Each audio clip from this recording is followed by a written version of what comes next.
Hey, what's up, everybody? Welcome to a special edition of the Sully Squad. We got a lot to get into tonight. We got special guest Rob Maaddi, writer and host of Faith on the Field, hopping on with us. We're going to get into a lot of stuff there. We also have our Phillies ticket giveaway coming up tonight. So anybody out there that entered the contest, make sure you check it out. We'll be spinning the wheel. Diego's going to be like a 33-year-old male version of Vanna White. Yeah. I was gonna say I don't know what happened to Vanna White. You changed a little bit there. You know what I'm saying? Yeah. So you got Sully as Pat Sajak.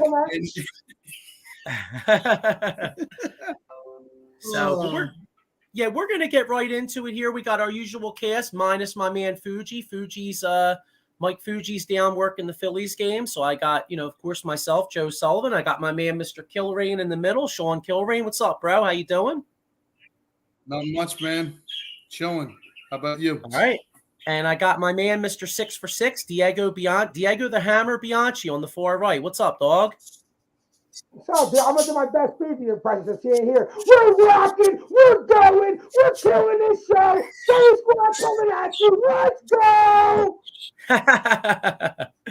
Hell yeah! All right. Well, hey, man, somebody's got to bring the energy. You know what I'm saying? Yeah, if it's just us, I mean, Mike's not here to do it, so someone had to do it. All right. So, all right. Well, while we're waiting for Rob to get on here, what do you want to get into first? First, I got a comment here. I got my man Adam Glenn. What's up, guys? What's up, Adam? How you doing? Thanks for checking us out, bro. So, you know what? How about if we get into the big news for the Philadelphia 76ers? Since we've been on last, because we haven't been on in a couple weeks, they hired a coach. Brand new era. It's now the Nick Nurse era. Championship level coach, won the championship in 2019 with Kawhi Leonard and them guys. I'm a big fan of the hire. You know what? I'll ask you guys. Sean, first off, what's your first impression of Nick Nurse? No nonsense, man. He's going to get into the guys when they're slacking, like JoJo sometimes and other players, and get on them when it need to be, So I'm looking forward to it, Out with the doc, in with the nurse. Yeah, hey, I hear you. How about you, Diego? What was your first impression of Nick Nurse? I usually feel pretty good when we hire a new coach. Like even Nick Sirianni, everybody was down on him. I loved it. We got a new coach. Same with Nick Nurse. Nick Nurse is a great X-to-O coach. It doesn't sound like he wants James Harden back, which could be a plus in getting that ball moving instead of it just getting James Harden stopping for the first 20 seconds in the shot clock. So, I mean, I look forward to seeing what he does. I hope we can add a little bit more to this roster because I think even Nick Nurse isn't going to win with this roster. You know what I mean? We're going to have to improve in a couple spots to win. So that'll be more interesting to see what we do with the rest of the offseason if we make some moves going into the next season. Mm-hmm. Yeah, well, to touch on that, I mean, if Harden doesn't come back, now, of course, Nick Nurse did the politically correct answer where he said, well, hey, James Harden's a great player, But there's a report out there that says that Van Leet could be a possibility. They probably would have to Morey would have to get creative because if Harden leaves, I believe we only have about $12 million in cap space to sign a guy, and Van Leet's going to make more money than that. So bottom line is Morey may have to get a little creative, but I got to keep it real, man. I would love to see Van Leet here. What's your thoughts on Van Leet? I like it. Bring it. It's a player that knows what Nick Nurse wants out of you. At first he wasn't a fan of Nick Nurse, but as the years went on, he fell into the system of Nick Nurse, and he said he's a hell of a coach, and you guys are gonna look forward to having him as a coach. So I'm looking forward to it. He's going to bring the best out of Maxey too, which I'm really looking forward to. Like me, you, and Diego, I think he's going to make them have better defense. What are your thoughts? Man, what about Fred VanVleet? About him playing better defense, Well, he's a better defender than James Harden. Yeah, I'll true. say that confidently. He reminds me a little bit of Jalen Brunson, which I like. I like how Jalen Brunson can run the point, gets everybody involved. He doesn't have to be for the number one guy. You know, he was all right letting Julius Randle get his, and he was still playing at an all-star level. And he did the same thing with Luka over in Dallas when he would come in off the bench. So I would love to have Fred VanVleet. I think he'd be a great addition. Him and JoJo would be great in the pick and roll. Maybe not as great as James Harden and JoJo were, but Embiid's so good that it's good. He makes any point guard's job easy. You can run that pick and roll with any point guard. All you have to do is get the ball over to Embiid. Yeah. So I feel like I would love him way more than James Harden. But how do you make cap for him? What do you do? What move do you make to make enough cap to sign a guy like that? You got to move Tobias? Yeah, you probably you probably would have to move Tobias for a few role players that make lesser money. You know, there'd be you know, hey, you know how, you know, I mean, the one thing about Morey, you could say a lot of things about Morey, but he is creative in some of his trades. I mean, if you look back to some of those Houston trades, I mean, he made like 4, 5, 16 trades. You know what I'm saying? Yeah. So he may be able to find a way to move it around. Now here's one right here. Miko Spencer with the comment. He says, Siakam is rumored to want out of Toronto. He has one more year left. Thoughts? He demands $30 million a year this year, 34 last year. See, I love Siakam, but I don't think you could get Siakam without giving up a Maxey. Like, you know, that would be something where the only way you can make a move like that is you'd have to give up like Maxey, Tobias, maybe a pick or two, and maybe you get back like VanVleet and Siakam or something like that. You know what I mean? Cool with that. I'm so cool with that. I'll tell you what. I mean, I love Maxey, but I may consider that myself because Siakam and Embiid, first off, Siakam's a very good defensive player too. So if you put Siakam, you know, one of the problems the Sixers have had, you know, especially versus teams like Boston, is like switching. Like Diego, like we were talking about it last week, like there was times where Jaylen Brown or Tatum would wind up matched up against Maxey. I mean, dude, even if Maxey works all summer on defense, he ain't going to be able to guard them. No, he's not. Other teams take advantage of Maxey when it like think about that Boston series. How many times did Maxey switch on to Jason Tatum? Then we had one-on-one with Jason Tatum. Like we need a bigger guy who can sit up there. Like Fred VanVleet is a good enough defender. If you added a guy like Siakam or something like that, and they were the two guys switching on and off guard to a forward, I feel a lot more confident VanVleet having to cover the other side of that than Maxey. Yeah. Now the one thing, if you did get VanVleet and you played him with Maxey, you'd be awfully small at the guard position because I think VanVleet's only like 6'1", 6'2". Maxey's only like what 6'2", 6'3". So you'd be awfully small. But it's not like Harden played big. What's that? It's not like Harden played big. You know, it's not like Harden played like he was 6 to guard. He played like a pretty small guard himself. No, I know. That's what I was saying. I was kind of agreeing with you. Like as far as I don't think it would necessarily be a you know, a terrible thing. You know what I'm saying? Like, and also Nick Nurse, you know, one of his strengths is that he, you know, switches up his defense. Like he plays some defense. He plays some box and one. I mean, if you remember that 2019 series against Steph Curry, like Toronto had Steph Curry in like a box and one. You know what I'm saying? So, you know, that's one of Nick Nurse's strengths. I got a comment here.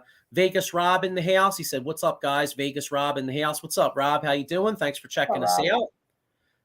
I know. If I was going to say, I don't think Rob entered. If Rob entered the Phillies ticket giveaway, he'd have a pretty long commute. You know, he'd be resale. Yeah, yeah, I know, right? Amtrak. Hey, you know what? Hey, is all we're doing is giving them away. You can do whatever you want with them, Jones. You know what I'm saying? Yeah, I don't care. SeatGeek, do whatever you want, right? Exactly. Yeah. And you know, hey, I mean, at least the Phillies, you know, for as much as they've been struggling, you know, let's hope that the Schwarber bomb's starting to heat up. You know, what do you have? 2 bombs yesterday? Yeah. And the kid Nick Ellis too. I mean, I guess we'll touch later on it, but yeah, that kid's, since he's been called up, he's played all 3 games, you know, but yeah. But getting back to the Sixers here real quick, like now we talked a lot about Tyrese Maxey, and one of the main big things, one of the big reasons that Tyrese has really progressed was Sam Cassell. Did you guys see Sam Cassell took a job with Boston last night? Yeah, I sent that to you. I can't believe it, man. But I mean, there's an article that says where did the Sixers go from here as a team, like you said, with him going to Boston. Well, so. I think Nick Nurse has been a coach in this league for I'm sure Nick Nurse has his own guys he's going to bring over. I mean, he knows the league, so I'm sure he has his own guys, just like Glenn Rivers had his own guys, which was like Sam Cassell and the guy who's I'm drawing a blank. Who was the coach from Sacramento a few years ago? Yeager, I think his name was Yeager, Dave Yeager. Yeah, I think yeah. So he was a pretty good assistant. Got a comment here, Chris Rapizzi. What's up, boys? What's up, Chris? How you doing? What's up, Chris? Here's our man, Mike Laura. You can check Mike out on Thursday nights on the Locker Room and also on Sunday mornings on the EOP network with Pat Bernard and PM in the AM. And then Chris Rapizzi here with another comment. He says, so is Harris back next year? Well, I want to say no. I agree with you. I think he's not going to be back. And just like we touched base on, I think they're going to look at trade options because I think Nick Nurse kind of wants to, like Diego touched base on, like kind of build his own team, get a Vanderleet or whatever, like some kind of guys that are familiar with him. So these players can actually bring what they know and how to do it for Nick Nurse. I'm all for getting rid of, trade Tobias Harris because the money he makes is ridiculous. And with that kind of money, you should play every night hard in and out. But you don't know what to expect. We should call Toronto and be like, we'll give you all our team besides Embiid for all your team, and you can keep one of your guys. Spin the wheel. OG, bring him. Barnes. Yeah. We'd be fucking stacked. I'll tell you what, bro. If you put, all kidding aside, if you put Embiid on the Raptors, they would be a championship level team. So you're right. Imagine with Barnes, OG, Siakam. Four guys I said around Embiid. Put all them four guys: Siakam, OG, Van Fleet, and Scotty Barnes, and Embiid. That's your five. That's the best defensive team in the whole entire league. I know. I love that kid from that they drafted out of Florida State. I was telling Joey, I forget the kid's name. Scotty, is that Barnes? Yeah, the kid from Florida State. Dude, I don't remember where he went. I just know he's good. The kid's good. He got drafted out of Florida State. Is on Raptors, man. He's a hustler, man. He's what we would like to have. Yeah, he went, here's Mike. Florida State. What's that, Diego? He went to Florida State. All right, yeah, Sean was right. Here's Mike Lauro. He was saying all year to trade Embiid. He's just starting early. And then Miko Spencer here. Nick Nurse can win games just by late in game management. That's 4/5 more games than Rivers. That could have been the 1 seed this year. Yeah, and listen, I'm a Nick Nurse fan. Okay, yeah. I'm a Nick Nurse fan. One of the knocks on Nick Nurse though is that he plays his starters a ton of minutes all year long. Yes. They say, and some of the Toronto reporters were saying that like some of those guys were kind of out of gas at like the end of the year, like because he played and that was one of the criticisms of Glenn since we lost, I'll call him Glenn Rivers. That was one of the criticisms of Glenn Rivers is that he didn't play a lot of the young guys. So here's hoping that Nick Nurse will play some of the young guys in the regular season. You know what I'm saying? Yeah. Do you think that B gets a lot more rest this year with Nick Nurse? How he kind of did with Kawhi? He kind of protected Kawhi a little bit. I think he still gives them minutes. You know. I mean, definitely minutes, but do you give him MVP number games, or do you try to drop him back to like 65? That's a good question. I mean, 60 yeah, 60 Joe. games out of 82. He gets 22 games off. If you can win about 55 of them games, you play with Embiid. 50 games, you play with Embiid. well, I'll tell you what, the fact that the Heat are an 8 seed and made the finals, and then the fact that the Lakers were a 7 seed and made the Western Conference Finals, to me, the regular season in the NBA isn't quite as important as it used to be. So, Yeah, true. and Embiid, Embiid got his MVP trophy. Well, I didn't get to go to Kottman and Frankfurt on that, John. You know what I'm saying? So Yeah. I could care less about this guy's MVP. True. Here, you know what? And actually, based off of that, Harden and also Tobias aren't the only decisions this team has to make. I mean, I was reading a couple articles today. Paul teams are going to throw some money at Paul Reed, and that's what scares me, man. He won't fall. Yeah, exactly. I'd love to have him back. What'd you say, Diego? Is he a free agent right now? He's going to be a free agent. Him and Jalen McDaniels, basically our whole bench. I mean, George Niang. The only guy that already came back, Diego, is my man, Daniel House. Yeah. Yes, they re-signed him. No one in this league was giving that guy $4 million. Except for Joe Sullivan. Joe Sullivan was giving a $40 million max deal. No, he get writing on that article, man. Write another article. Championship. We need to write another article. You know, it was funny when the Sixers won that game 5 in Boston, and he actually played halfway decent. Remember, we had Sean Bernard on, and I was like, man, I wrote this article before the year. I said, my man Daniel House. I was like, he's going to do something, and I was like, and then we were at the game. He was like the last guy off the bench, dude. And I so wanted to be right. And then he played good in game 5. And I listened to 97.5, like the Kincaid show in the morning.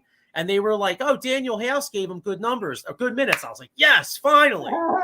And then he played like dog shit in game 6. And I was like, well, he was lost. Never mind. Well, the next game, I think the next game he put up like 2 quick threes. And then Doc was like, all right, dude, that last game got to your head. Hold on, we didn't see him again for the next 2 games. Yeah, it was a mirage. Here, and he got another guy saying the trade Embiid. Adam Glenn said it's time to trade Embiid. I hear you. I mean, how are you going to trade Embiid? How are you going to trade Embiid when you know? All right, we destroyed Embiid after that series, which granted, he earned it. Mm-hmm. But when are we going to look at this roster and go, did we ever give Embiid a real chance to win?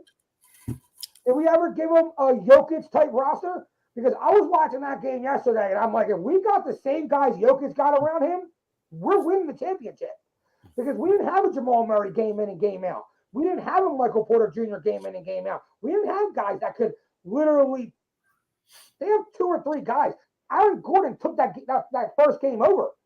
He had like 8 of their first 12 points. He had like 18 points, really silently had a major impact. Miami has them same kind of players. Boston had them same kind of players. We literally had our starting 5 and then nobody else besides Harden, Embiid, and Maxey every now and then to have a big game.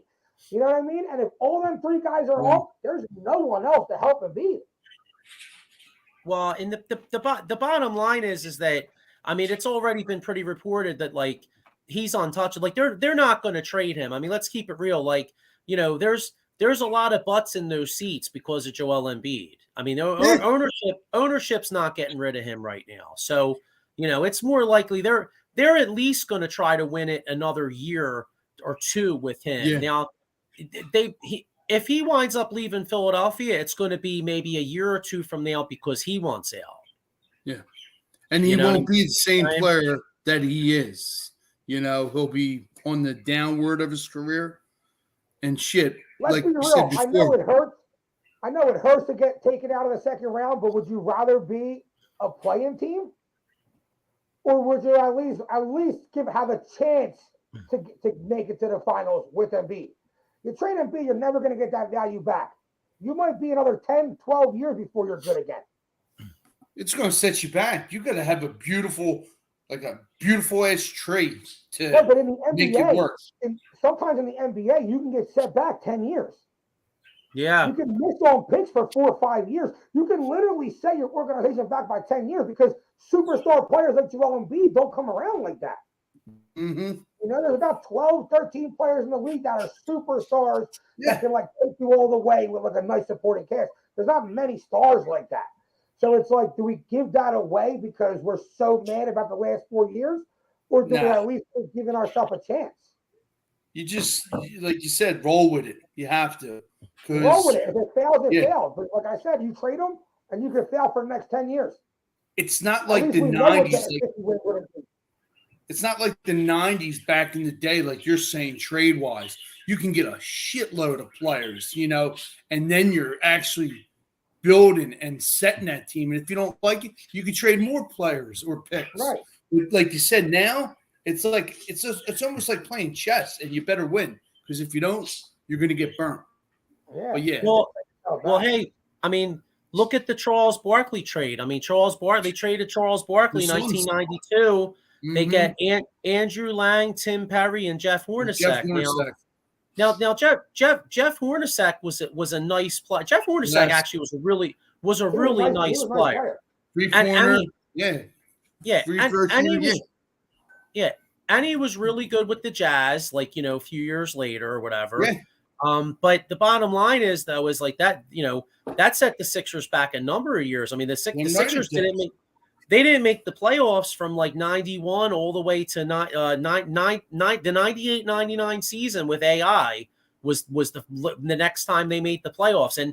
And you want to talk about misses. I mean, they had Sean Bradley they picked. Sucked. You know what I mean? Yep. Sharon, if loving you is wrong, I don't want to be right. He sucked. You know what I mean? I remember being in Sneaker Stadium back in the. Remember Sneaker Stadium back in the day, Sean, right on Welsh Road? Yes. I do. So I was in that joint with Johnny Teets, man, and we were buying sneakers and playing basketball, and we were hype as shit, bro. We're like, yo, man, we're gonna get Jerry Stackhouse. It's gonna be great. And then now Stackhouse put up numbers his rookie year, and Stackhouse actually wound up having a decent career, but him and AI were just not a match. And you know, I guess the point is that the point is that if you make that gamble, you know, in the NBA, you like if you have a valuable asset, you need to hold on to that asset. You know what I'm saying? Yeah. Well, so anyway, since we're talking about, go ahead. What was your thoughts about that? Everything but the chip documentary. That was pretty good, man. I loved it. I liked that. It was great. 2001 season. You know, it hit everything. You know, like the arguments with AI and Larry Brown. Yeah. And you know, it was good to see that AI said, "Look, I was an immature dickhead. I should have really listened more, and I would have been a better player." Like he got made. Like it was awesome to see. Larry Brown took him out because of the minutes, because he wanted to save him come later in the fourth quarter. It's game time. But AI's that athlete. He wanted to be on the court 24/7, you know. But, yeah, it was a very good documentary. I mean, AI is what every Sixers fan prays that Embiid would be. You know what I mean? Like that mentality. Where, like, like in that documentary, they were all beat up. You know, he was still dropping 40 after the game, full body, iced up, you know, could barely walk. Eric Snow, broken ankle. McKee banged up. Yep. Everyone was just hurt. Everyone was giving it all they got. And he wasn't. You know, that team we just watched against Boston looked like the complete opposite. Like, they gave it all they got in the fourth quarter of Game 6. They gave it all they got in Game 7. It was a joke. You know, that team in 01 would never do it like that. Yeah, that 01 team, I mean. And how about having 4 guys hit the year? Yeah. Well, you know, the thing about that 01 team was the fact now I don't think they. I mean, Shaq and Kobe Lakers were so stacked. I don't think they would have won the series even if they were healthy. But I do think if that team was healthy, they would have won at least one more game. It would have gone at least 6. You know what I mean? Like you had George Lynch out, you had Eric Snow on a broken foot, you had AI was all beat up. I mean, if they were a little healthy, they would have found a way to win at least 1 or 2 of those more of those games. You know what I'm saying? Definitely. Miko Spencer with a comment here, and then I want to move, and then we'll move on to some Phillies. And he says here, I'm curious to see the Thunder 7 picks in the next 3 years in the first round. They are all in on Trust the Process 2.0, plus a healthy Holmgren coming back and a young stud Shea Alexander. Yeah, I'll tell you that Thunder team, if they don't screw up their picks like the Sixers did, they got a chance to have a real bright future. They're lights out, man. Absolutely. No, they already got like 5 really nice young players. Yeah. They got Shea, they got Dort, they got the dude they drafted last year, Williams. They got Holmgren, who didn't even play last year. And they got a good pick this year, and they got 6 picks over the next 3 years. As if they can keep all their players, see, that's the problem. They're going to have so many players come up to contracts where they're not going to want to go back to OKC. Like, they're going to have an opportunity to go to a bigger market and compete for a legit championship. And then same thing that happened with them when they had Harden, KD, and Westbrook. They had too many stars on the same exact timeline. And then when it came time, they all wanted out, and they were stuck with Russell Westbrook. Yeah. I've seen an article, Spurs and Thunder make a trade for Chet Holmgren and Mabiawa, or whatever, if I'm butchering his last name wrong. You know, they swap picks and players. I'd be curious to see if that happens. Wait a minute. You're not talking about for the number 1 pick, are you? Yeah. Nah, that's a bull. I was gonna say that's a bull.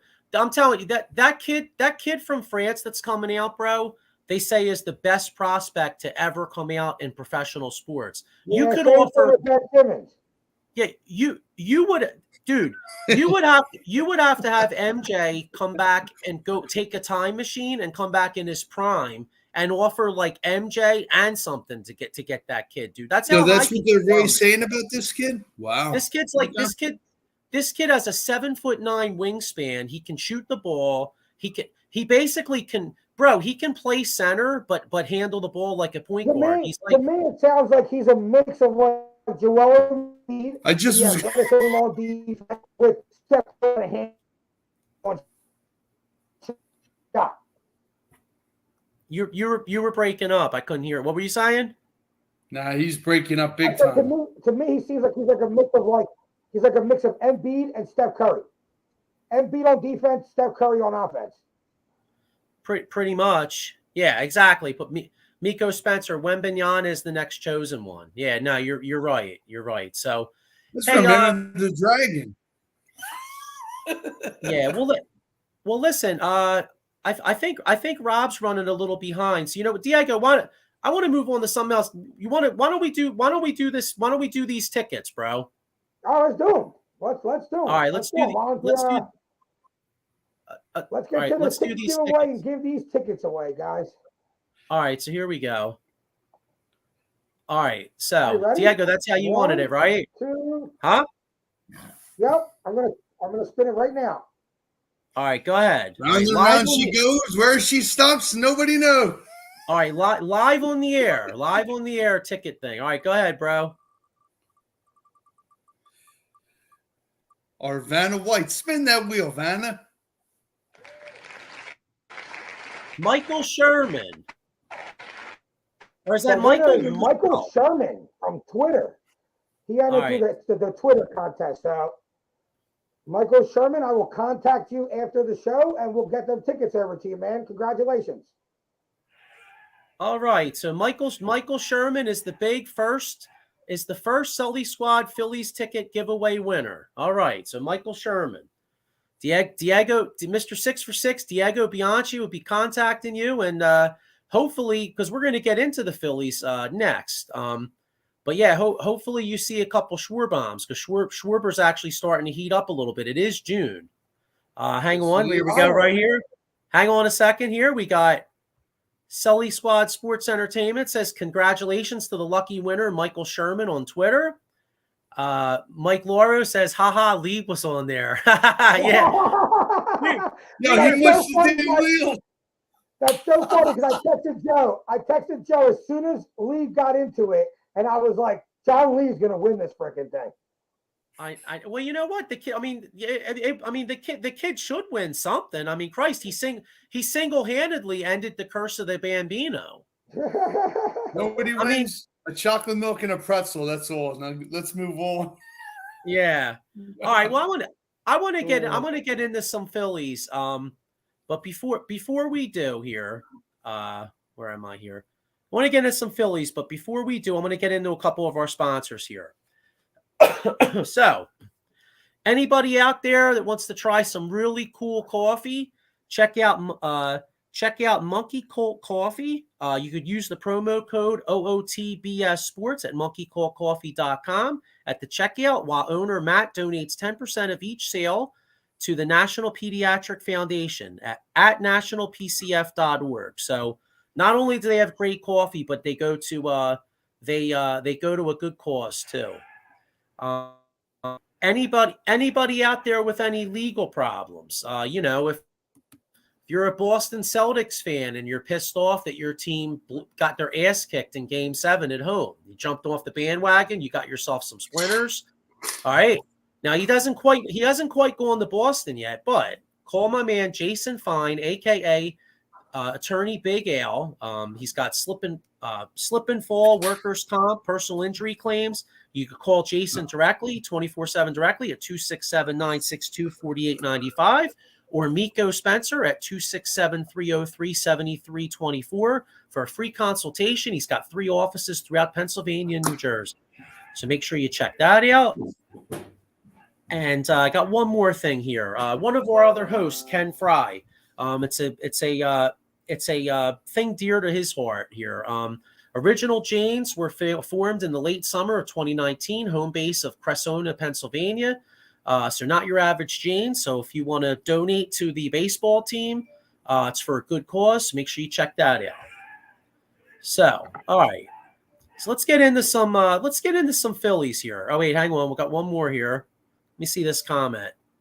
Oh, Miko Spencer. Oh wow, that's my burner account. Moms, I'm heading to the Braves game. Oh, Miko Spencer, he won that, John. All right, bet. He made like 7. He probably made all the accounts that went on Twitter. Just kept entering the contest with fake accounts. Okay. All right, so let's get into some Phillies here. They finally won a couple.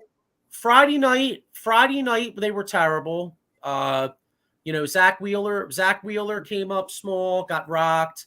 Castellanos is hitting the ball well, so he kept him in the game. But a little encouraging the last 2 nights, at least they won 2 or 3. And now you have 3 with the Tigers. So anyway, Sean, what's your thoughts on the Phillies? Do you think they're starting to heat up a little bit? Is that possible? It's possible. I mean, it's June, and things heat up with Schwarber, and hopefully the rest of the guys, man. I'm just thinking positive. Where you got guys that are throwing them under the bus, they're not going to do this and that. I think it's still not early, but we got a lot of baseball, and I think we'll see some good things, And there's an article, do you stay with your 4 starters instead of 5? If anything, I would stay with the 4 starters and kind of work Stram in there a little bit, you know what I mean? But all in all, Cody Clemens is playing pretty solid first base, And you just need the whole core of the group. Turner reminds me somewhat of when Nick Castellanos was here his first year. He's in that funk. You expect him because he got paid to do this and do that. But I'm a firm believer it's going to come in probably spurts and surprise us. It's early, like I said, but I think Turner will be all right. even though he is having a somewhat of a slump. But Castellanos, like you said, is doing awesome. Brad Marsh, But how about this kid, Derek Ellis, man, being called up and 2 homers? Yeah. Well, 3. Yeah, but 2 homers yesterday with Schwarber. But, yeah, it's something. I mean, it would have been nice. I mean, everybody can agree if we swept the Nationals. But tonight we got the Tigers. Verling's not going to be playing. He's on the 10-day DL, but it's going to be something. Let's sweep them. What are your thoughts, Diego? We were talking about the same exact thing last year at this part of the season. We're like, are we nervous? Are we nervous? And I kept saying, it's not even hitting season yet. Once them hot days come, this lineup is built to hit in hot weather. They hit a lot of home runs. You know what I mean? So wait till hitting season comes. We're going to be fine. June started. Schwarber hit a couple. So he's about to get rolling. Don't worry about Trey Turner. He's a career 300 hitter. He's adjusting a little bit to being in Philadelphia. It's not easy. Nick Castellanos had the same exact problem, but Trey's coming. And when he comes, we'll be like, wow, Trey Turner's a beast, because you don't just forget how to play baseball. Have all them seasons batting 300, come to Philly, I don't know how to play anymore. Think about when you got to move to a whole other state. You got to get your kids adjusted. You got to get your wife adjusted. You got to get adjusted. Where am I getting my coffee in the morning? Like, there's like so much crap that goes along to it when it changing teams like that. So I'm not worried about the Phillies. They're about to start tearing it up right now. Yeah, couldn't agree more. To all the haters, you ready? Well, speaking of the Phillies, we got our special guest Rob Maaddi ready to hop on. And hang on a second here. Hey Rob, how you doing? What's up, fellas? Can you hear me? I'm having a horrific. I got an awful connection. Can you hear me? Yeah. I can now. Yeah. How are you? He's lagging. Oh, hang on a second.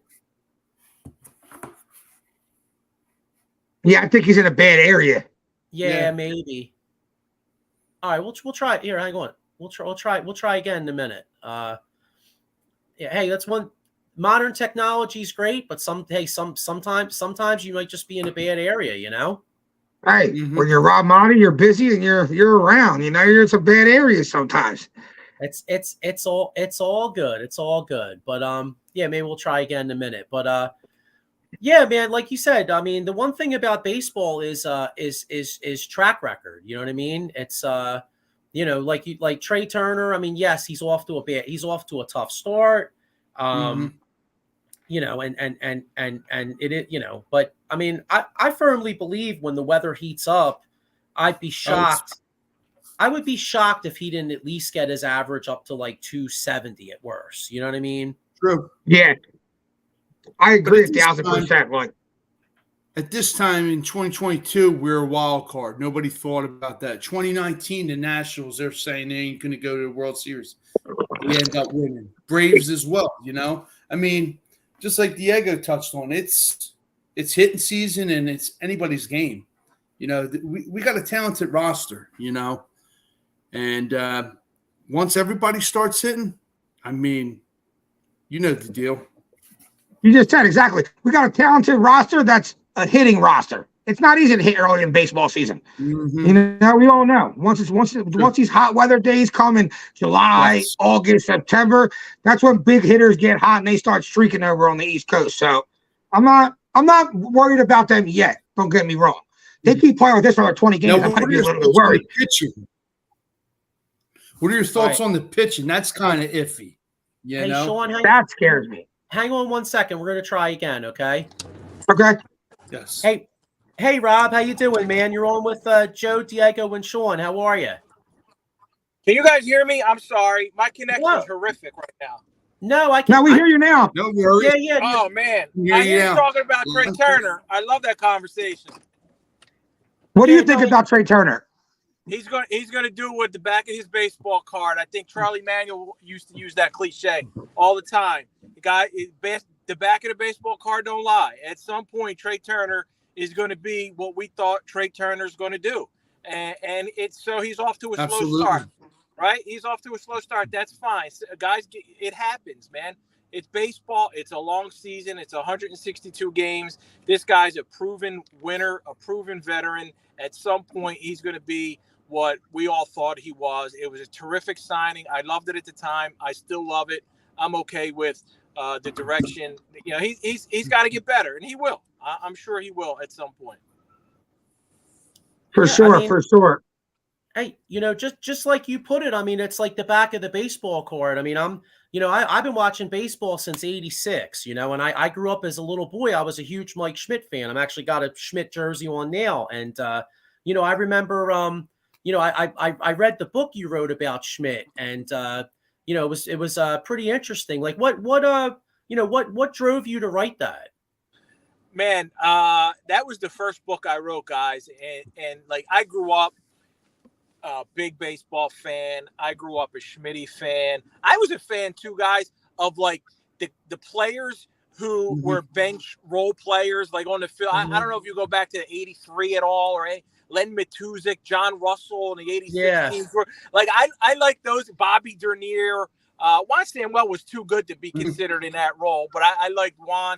So I like those guys. But of course, Schmitty was who he is, a Hall of Famer. I'll never forget the day he retired. I cried, and I never thought that I'd be in a position or have that opportunity where I would be able to write a book about him and then get to know him, really, get to know him, exchange text messages with him, be friendly with him, show up to spring training and have long conversations with the guy. So it was really cool. When I launched Faith on the Field show, guys, in April 2017, Mike Schmidt was my very first guest. And he said, I don't think there's another show that is more important. Like, I didn't even know Mike was that kind of, like, I didn't know how much faith played a role in his life, right? And he told me back when he was playing, like in the 70s and the 80s, guys who were strong men of faith were looked upon like they were sissies. They were like they weren't strong men. So a lot of guys kept quiet about it. Now, of course, everybody talks openly about whatever they want to talk about, and faith is certainly a big, important part of a lot of players' lives. So it's totally changed. It's different, but it was really cool to get that perspective from Michael Jack. So I just love that opportunity. He actually writes guest columns, or he did for a long time, for the AP. So, like, he's a really thoughtful, introspective guy. We've always known that, but he can write too. And he'll probably do a handful of columns for the AP occasionally on hot baseball topics, whether it's, the steroid issue at some point, Hall of Fame stuff, maybe the shift, and things like, I'm sure I didn't even see it, but because I'm doing NFL now, I'm sure he probably got into it on the pitch clock and things like that too at some point earlier this year.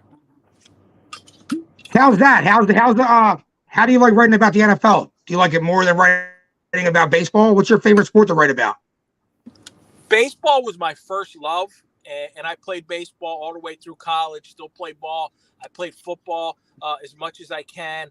I love, like, football. To me, it's such an event. It is to everybody, right? Because there's only 17 games a year, so it's an event. It's great for me and my lifestyle because I don't have to travel as much. I get to be home with my family and with my kids. And football is king.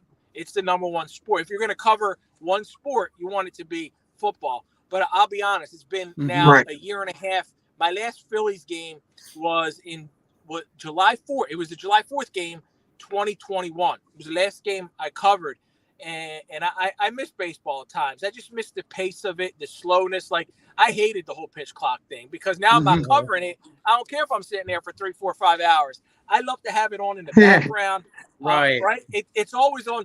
And my wife don't let me have the main TV baseball. Like, it's got to be on my device. It's either a computer or it's either my cell phone, whatever it is. But I like to have it on all night long. And I got the package so I can flip from Phillies to Trout to Angels to Shohei to, like, some of the other games, The only games I don't get, being in now I live in a Tampa area, I can't get the home team here because I got the package. I don't get the Rays, who are the best team in baseball, but that's cool. That's okay. I still vote for the Hall of Fame, so I maintain my credentials as a baseball writer, and I'll keep voting for the Hall of Fame till they kick me out. But I do miss baseball a little bit. I still follow all the sports, especially get into the NBA and the playoffs. Can't believe what happened with the Sixers. Actually, I could believe what happened with the Sixers. Yeah. I could foresee that. I said that a few years ago when I was on the air at the Fanatic, that I just didn't see them winning anything with Joel Embiid, and unfortunately, it looks like that's the. And as great as he was in the regular season, it's unfortunate it doesn't translate. But I'll be honest. Now that I only cover the NFL, when training camp rolls around, you guys.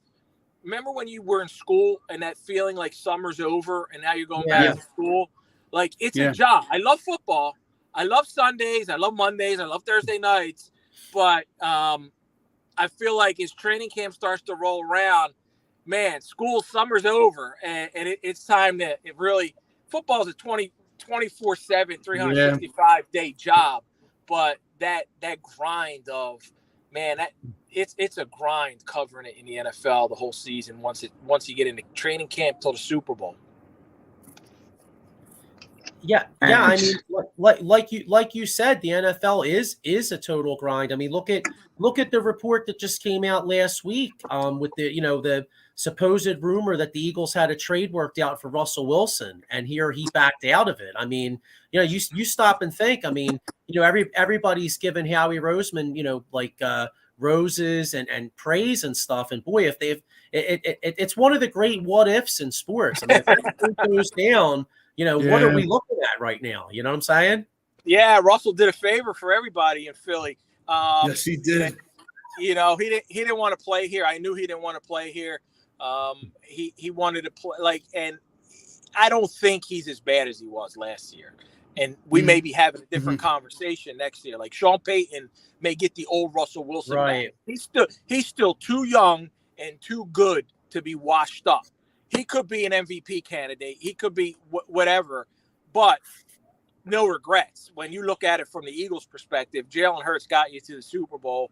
I know he had the one big fumble, but the defense let them down in that game. Or they'd be Super Bowl champions right now. And I don't see Jalen Hurts taking a step backward. I think Jalen Hurts is still a player on the rise. I think he's still got a ceiling that he can reach. He's getting better. So no matter what Russell Wilson ends up doing with Sean Payton and the Denver Broncos, I think the Eagles are in great shape.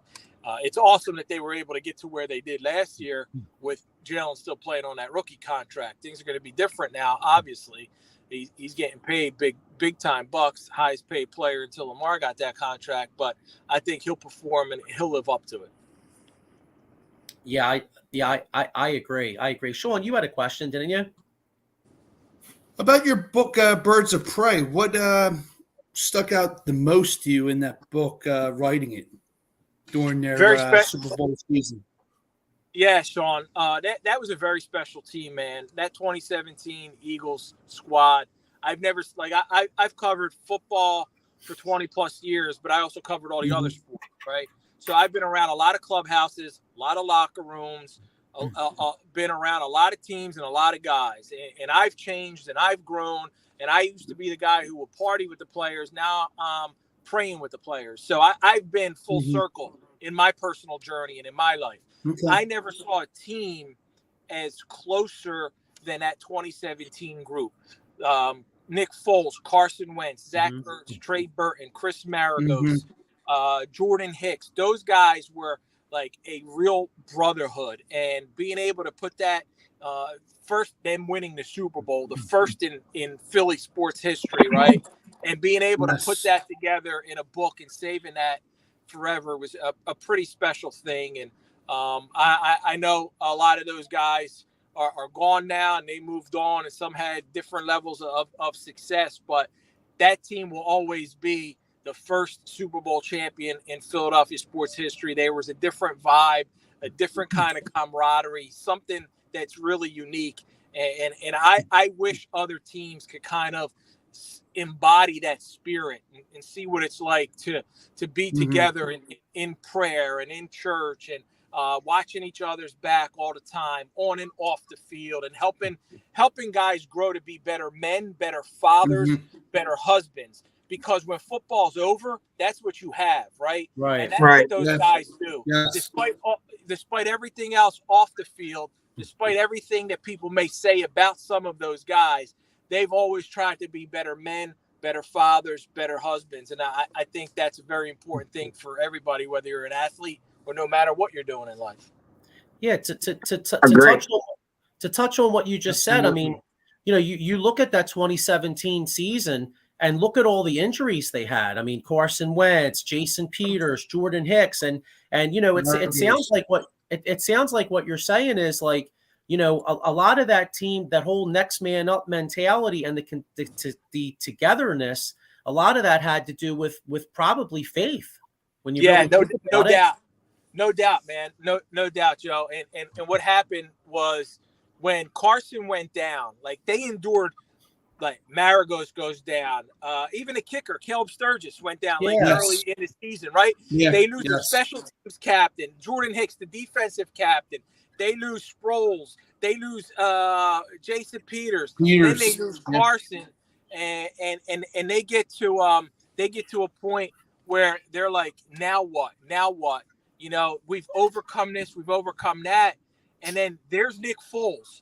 And when they knew that Nick Foles was the guy who kind of, before in his first go round in Philly, he had passed, they've always had somebody who leads that Bible study, right? And it was passed on to Nick Foles. It was like Jason Avant, and from Jason, it was before him, like Dawkins and Troy Vincent and those guys. And it kept being handed over to the next guy, and it was Nick Foles. And when Nick left, Trey Burton and Chris Maragos took over. And now those guys are getting together, and they're like, but look, Nick's back. He's here. He's one, and we can do this. And everybody out there had their doubts. I know I did. I thought they were still good enough to go to the Super Bowl based on being the number one seed. I didn't think they were going to beat Belichick and Brady. Like, what a monumental, we all look back on that 5 years later now, 15 years later, 20 years, whenever it is, we're always going to look back and go, Doug Peterson and Nick Foles beat Brady and Belichick, the greatest duo in the history of the NFL. That is the ultimate in Philly victory and achievement and accomplishment. I know it's funny. I remember watching that Jaguars Pats play, like, because they were on before us. Yeah. And I remember I remember rooting for the Jaguars. I mean, don't get me wrong. I mean, the better story would be played Brady and Belichick, but I was like, you know what? I mean, hey, I think Jaguars got a good defense, but we could beat them. And then the Pats came back but I don't know what it was, though, even though it was Brady and Belichick. Like, I just had this feeling. And you know how Philadelphia fans are usually fatalists? Like, we're usually fatalists. Like, we're usually like, oh, man, we're not going to win. But there was something about that team that, like, in my head, I didn't know how they were going to do it. But I was like, I just have a feeling we're going to win this game. I don't know how, but we're just going to do it. And thank God they did. And the way they did it, like 41-33, to be able to make that happen. Brady has historic numbers, and they still beat him. I thought it was the most entertaining Super. Like, only one punt, back and forth, breaks the record for most yards. They can talk about any Super Bowl ever. And I know it's Philly bias because I grew up in Philly with an Eagles fan and being a season ticket holder. But to me, that's the greatest Super Bowl. It really is, from an entertainment value. Brady coming back against and the Patriots against the Falcons down 28-3 is the greatest comeback. But to me, that one was the greatest game. Yeah, you're exactly right. I mean, you look at the 28-3 game. Yeah, like you said, it was a great comeback, but that game stunk for three quarters. The one the Eagles won, that was there was literally no breaks at all. It was unreal. Yeah. Yeah, and that's one like where you can go back and watch it over and over again. And I think, right, so many things will stand out. Like the Nick Foles to Zach Ertz 4th and 1 pass for like 1.5 yards that kept that drive going. Like, what a big play on their side of the field. Like, there are other coaches who would have punted there, not Dougie P.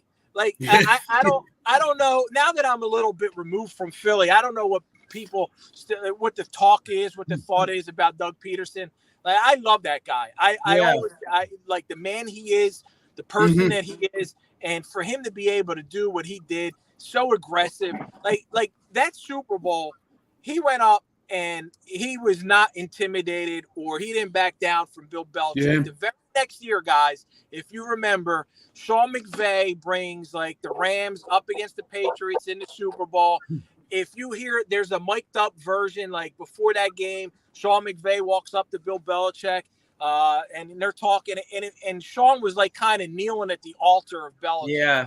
They had lost that game before it even started. Yeah. And Yeah. that wasn't Doug. Doug was like, I'm going to punch this guy right in the mouth, and we're going to go out there and beat him. I'm not intimidated. I'm not scared. And Yep. I think that permeated throughout that locker room, and that attitude, that aggressiveness, and that mentality. Hey, speaking of possibly, next year's team, I got a buddy that's a Cowboys fan that has a question for you. Miko Spencer wants to know, how much of a gap is there between the Eagles and the Cowboys, in your opinion? I think it's close, guys. I think it's really close. I picked the Cowboys. So listen, I had to do the day after the draft, we had to put together a way too early mock draft for next year. Okay. Mm-hmm. So I didn't pick the players. My college football, our AP college football writer, he put the players. I gave him like the order of finish, and I picked Bengals Cowboys in the Super Bowl.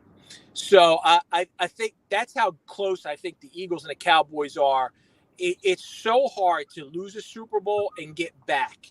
The last team to do it was those Patriots we just talked about, losing the Eagles in 17 and winning in 18. There's a lot of Super Bowl hangover. There's a lot of, adjusting. The Eagles lose their offensive coordinator, their defensive coordinator. They lose a bunch of guys on the defense that were role players, that were key players. So and we haven't seen a repeat winner in the NFC East since the Eagles in 01, 02, 03, and 04. I see both teams being like neck and neck all season long. Eagles got the toughest schedule in football. And I think the Cowboys right now, again, still way too early. What are we, June 3rd, 4th, 5th? I don't even know. Mm-hmm. I take the Cowboys to win the NFC East, and they're my front runner in the NFC, which I know a lot of Eagles fans are going to hate me for saying that. I was going to say, that really hurts. You put salt on the wound, Rob. I'm sorry. Don't let me end on that, because I meant to tell you too.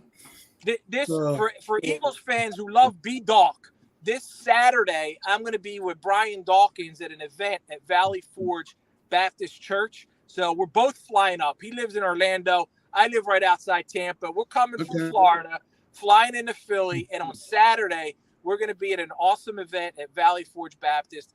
I think it's valleyforgebaptist.org/Dawkins.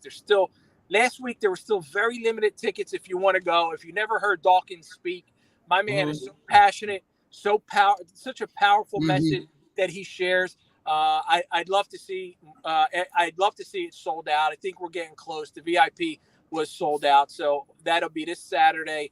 Up at Valley Forge Baptist. It's at doors open, I believe, at 5 p.m. But they can check it out online or on any of my social media. I posted about it. Doc posted about it too.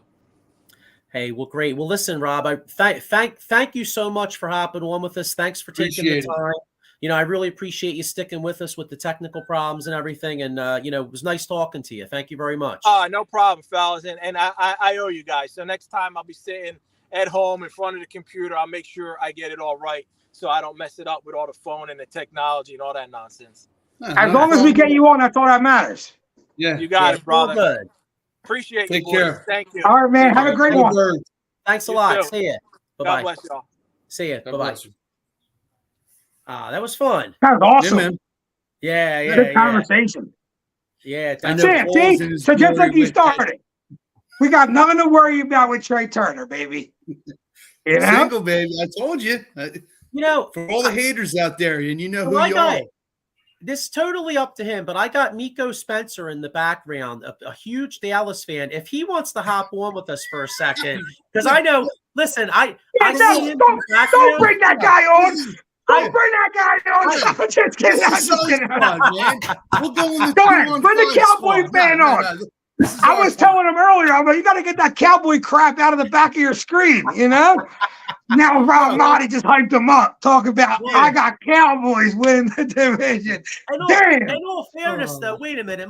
My man hasn't seen a Super Bowl, in like what 20, Hey, 28 He got the VHS, VHS tape. He got the VHS tape on the shelf. Yes, I know. It's okay. Well, if he wants to hop on, he can hop on if he wants. Yo, if you ever want to borrow a DVD of a Super Bowl, I got you. I got the Eagles DVD, so at least you can pop it into the thing. You know what I'm saying? I got a There VHS. he is. What's up, Paul? Yo, I got a VHS tape. We can convert it into a DVD. Yeah, I think my girl's mom got one in the basement. Actually, I'll get it for you. Let you borrow it.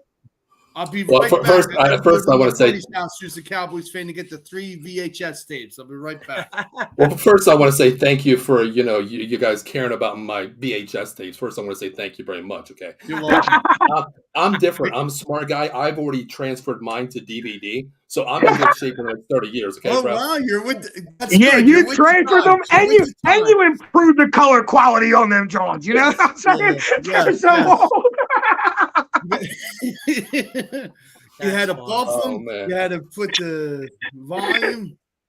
Yeah, Oh, man. them Johns Yeah, were like there's- one. We're at like a 4K. He was like 180p. 180p. Cowboy Super Bowls. It was like going back to AOL dial-up days. Was what I was watching, bro. That's what it was like. You know what I mean? No, I'm just. How'd that sound? That sound like an NFL expert there saying Cowboys are the best team in the division. It's funny. I'm surprised Joe didn't piss himself because I'm in the background like screaming like, "That's my man, know, Rob. That's my man, Rob." No,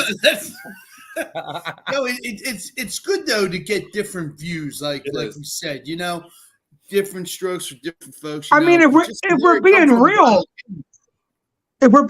the Cowboys are right on our tail. 13 games, 14 games in the last season. Mm-hmm. We were still we lose these last 3 games, and Cowboys win out. They win the division. We got to play in the wild card game. So even though we won the Super Bowl and we looked like we were the best team in the NFC, which we were, if the Cowboys were right there, if we lose one game, Cowboys win one game, and they're hosting all them games, we might have had a different outcome last year. Yeah, you know what? It's funny. Like on last week's show, Dave Arnell, we're talking about on the 215 boys, and I was saying it's neck and neck right now. Yes, you guys got some solid pieces. DeAndre Swift, solid pickup for you guys. Solid. If he can stay healthy, huge boost. Absolutely. The draft as well. We all know that about the draft. But my thing, I was telling Dave, I was like, we have the easier schedule. You guys have a gauntlet schedule, number one, okay, which helps us out big time. But the one thing that concerns me is Thanksgiving Day week. 3 games, 14 days for the Cowboys. If they can win 2 out of those 3, we're in solid shape for the rest of the season. Yeah, but Eagles have a stretch like that too, where they play like 3 games in like 11 days or 12 days. It's crazy. Yeah, 4 days, something like that. Yeah. Mm-hmm. Now let me ask you something, Paul. Do you think you have to address running back, even though you have Pollard coming back from a leg injury? And who do you guys see you getting? A Henry, a Dalvin Cook, which has been brought up, or you're going to see a couple flyers get surprise cuts, but those 2 guys, would you focus on? I think you have to. I mean, I think you have to, Sean. Pollard coming off that horrific injury. I think you have to go out there. I mean, I wanted Jamar Gibbs, or of course, I wanted Bashawn Robinson. Of course, that's what I wanted. In the college football, we talk about that all the time. Yes, but we do. You have to go out and get a big back. I mean, Pollard coming off that injury. People don't understand how that kid jump cuts. His jump cuts were speed. Yeah, that's the game right there. That takes away a lot. Going back 2 years, look at Gallup coming off that injury. A high-flying wide receiver, got paid, and not even 8 games in, he still couldn't even run at full potential. That's what scares me about Pollard. That injury sets you back, man, breaking your fibula. I don't care what nobody says. Yeah, it set us back. I mean, if Dalvin Cook's available, I'd love to see a flyer on, but the price tag is going to be huge. We all know that. And Zeke, I don't want him back. I think he's going to find a job when OTA starts. I see him going too. I do too. And honestly, I think Dallas reverts back to bringing something like that back. Zeke, I think he's worn his welcome out. I see him for some reason in my eyes, Tampa Bay. He'll be so affordable though. Like I don't feel like there's gonna be much of a market for Zeke, so they'll be able to get to him back at what they want to get him back at. That's why I see Dallas just go, all right, let's hope Pollard doesn't take that much of a step back because that's our guy. And we all see if Pollard is healthy, in my opinion, he's like Christian McCaffrey like he breaks like huge plays like over and over again, 40, 50-yard runs. So that's their guy. Their backup will be a very cheap Zeke, and then you ride it out with Zeke being your guy. If Pollard's not 100%, but you're banking on Pollard being 100%, and you're going to pay him, right? They pay him? They franchised them this year. All right, they franchise. So you're paying him good money. So you're banking on Pollard to be that guy this year, even off injury. Exactly. With a cheap backup. Yeah, that's why I mean you have to get a backup out there. We know in the NFL it's a two-headed dragon for every team. That's why I love last year.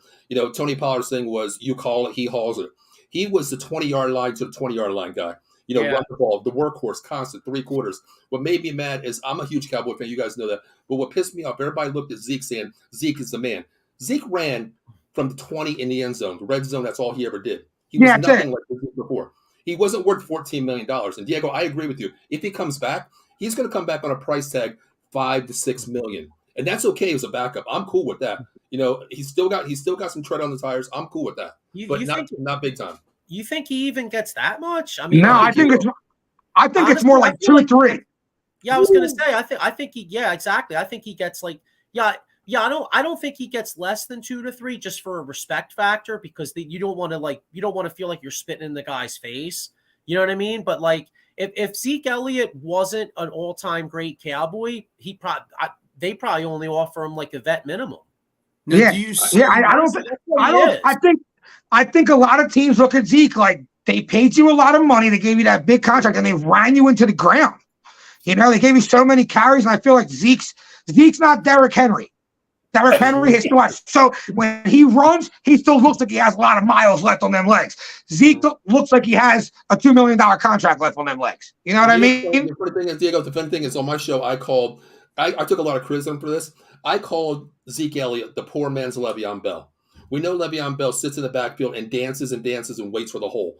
Zeke, his first 3 years, he was like a Marion Barber going back to Cowboy days. He looked for contact. Yeah. He didn't want to avoid you. He ran right through you. It's 4th and 1. He'll run 20 yards east just to hit somebody before he gets the first down. Now he waits in the backfield like, where's the hole? Where's the hole? Pollard, he hits the hole with lightning, man.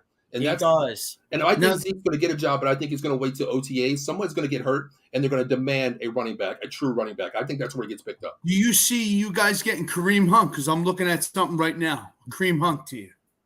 Listen, I think anything is an upgrade right now, honestly. I mean, you look at our running back situation. Ronald Jones is our second running back. That's pretty bad to me. I mean, yes, he can run the ball, but in this league, you need 2 talented running backs. And Kareem Hunt, give me anybody like that. Give me a Derrick Henry. Give me a Dalvin Cook. I'll take it. Did Leonard Fournette sign with anyone, guys? I'm looking at that too. He's still available. There you go. Funny? You got guys like that. I mean, I could see him. Actually, I could see him going to Dallas. Yeah, he would be a fit because he's different than Pollard because Pollard's kind of like the speed jump cut type guy. Fournette he's could your be power like a nice back. power, like 3rd and 1, 4th and 1, and the one. I mean, the Eagles. The Eagles should be strong. One of my concerns about the Eagles is the Eagles should be very strong up front. So hopefully Jalen Carter plays well. Hopefully Jordan Davis is in shape and they're good against the run. But my concern about the Eagles is they're really light. They're really light in the ass in the linebacker position. I mean, Morrow is not big. Nakobe Dean is not big. And it's a concern of mine and Dallas has a good offensive line. Now, the Eagles have a good defensive line, but if Dallas blocks up the Eagles' defensive line and you got one of them backs going up against those linebackers, that's a major concern of mine going against them. And the funny thing – go ahead, Sean. I'm sorry. Go ahead. Here's the thing with that, to bring up Joey's point about linebacker real quick. I like a guy like Miles Jack or Patrick Queen, but then also we have a guy on our roster, Christian Ellis, who flashed a lot of good plays, and he's is Bradley going to get a look this year? Nah, I think he's your special teams ace, but you never know. You're right, Diego. You never I don't know. I think he gets a look this year because I don't think we're going to have any money to invest in linebacker. What we're going to bring in? We're going to bring in a guy that gets cut. You know what I'm saying? We're not going to be able to. Yeah, a surprise cut, something like that. We're really thin in the ass at linebacker, and we're one safety injury away to be relying on a 3rd round rookie. Yeah. Well, I see them doing something for Buda Baker. Something's brewing with Howie, but I might be right. I might be wrong. Who knows? We need something. That safety and let Reed Blankenship look good last year. You know what I mean? And sometimes some players look up for a year, but he's an undrafted free. He was an undrafted player. So if he does end up coming back down to earth like everyone else in the league thought he was going to be, we got one safety, and that's Terrell Edmonds, and he's average at best.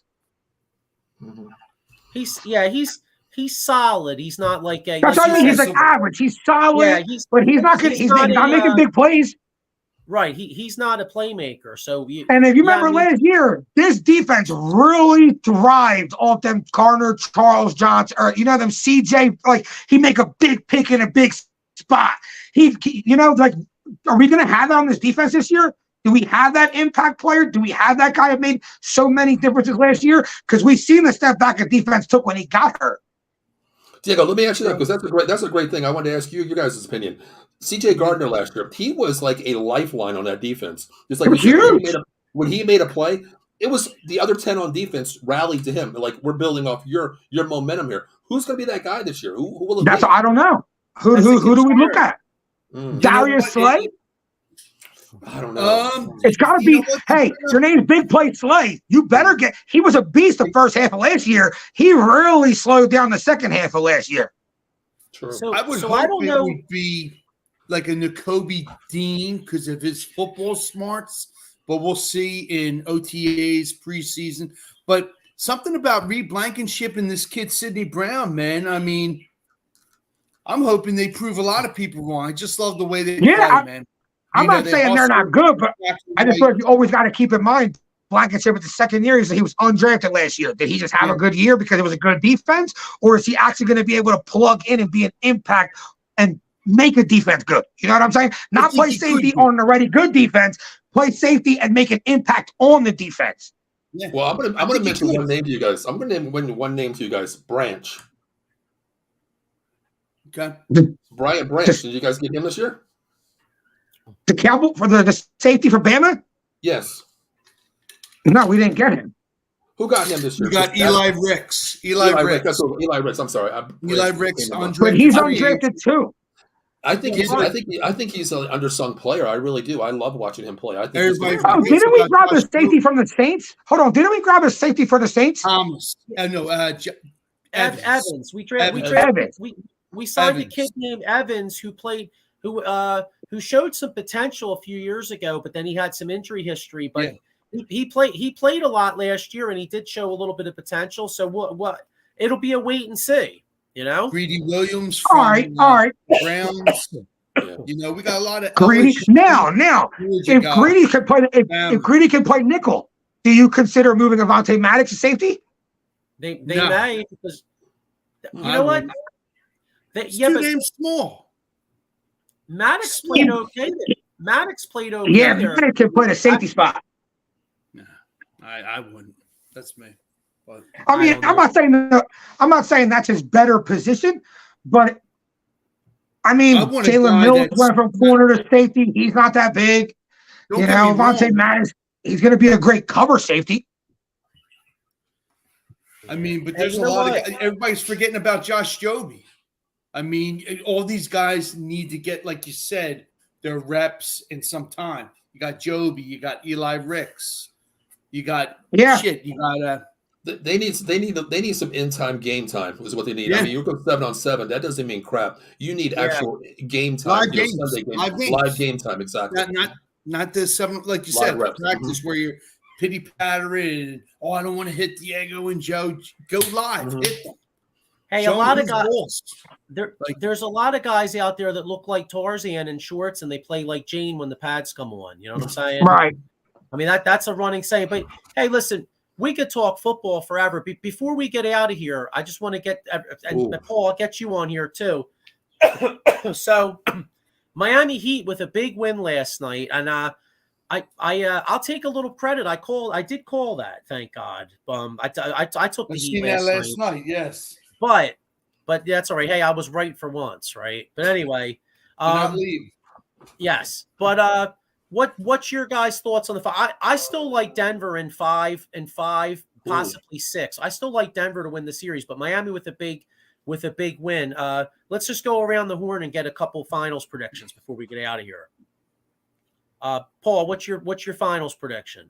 I have Denver in 6 here. I think it's possibly 6 or 7. I like 6, possibly 7. I think Hero comes back. He's going to come back in 2 games. I think that's going to be a spark as well. Something that's going to be off the bench, giving you 15 to 20 points. But, man, I tell you, Miami has proven something to me, man, that they're a team that plays together. They're not just one man. Jimmy Butler can have a bad game. Bam is distributing the ball, not scoring, but distributing. And that bench is just insane. Caleb Martin, Yes. Strus is just insane. I mean, it's you pick your poison. That's one game that I can't bet on, like points wise. I don't know who's going to show up for the Miami Heat, but somehow they do. But I'm going to go with Joe. I'm going to say Denver. I'm not going to go 5. I'm going to say Denver, and I'm going to say 6. Okay. How about you, Sean? Miami 7. Oof. Wow. So Wow. okay. Wow. Hey, you know what? That's ballsy, bro. I like Yeah. it. I like it. And you know what? Go big or go home. Big balls.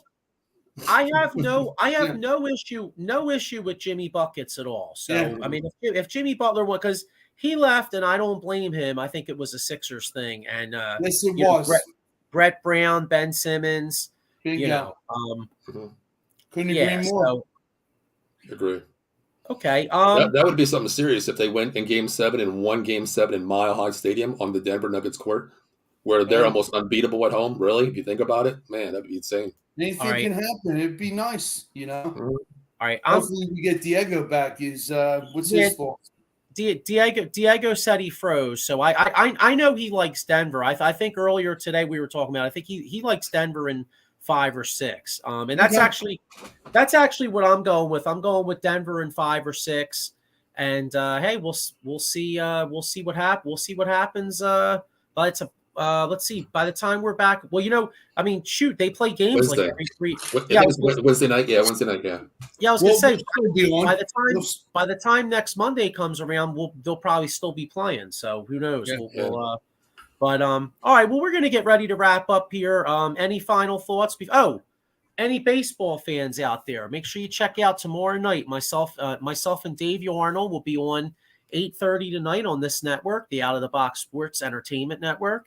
We'll be doing extra innings, so make sure you check us out tomorrow night for some good baseball coverage. That's an awesome show. Sean, you got any final thoughts? Nah, man. Check out all of our sporting networks on Out of the Box. We got everything for every fan out there. 4 for 4. All right. Well, I'm just going to play a quick little video before we get out of here. But hey, guys, it's been real. Paul, thanks for hopping on. I had to get you on when I saw you. Should have.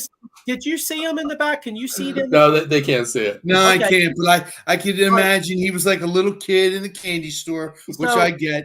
But he had to dust those VHS tapes. But yeah, I was dusting my VHS tapes, and I heard Rob say, "I think the Cowboys are going to win the division." I dropped my VHS tape. I might have broke it. I have no idea. But Rob made my day. I'm stoked now. It's good to hear different opinions. It is. It definitely is. That's why I love checking you guys out, because you guys keep it real, and it's like, what better way to listen to people talk about the Eagles that follow the Eagles 24/7, and it gives me a different vision of what I'm looking at too. So appreciate you guys having me on. I really appreciate that. No problem, man. It's always all right. See.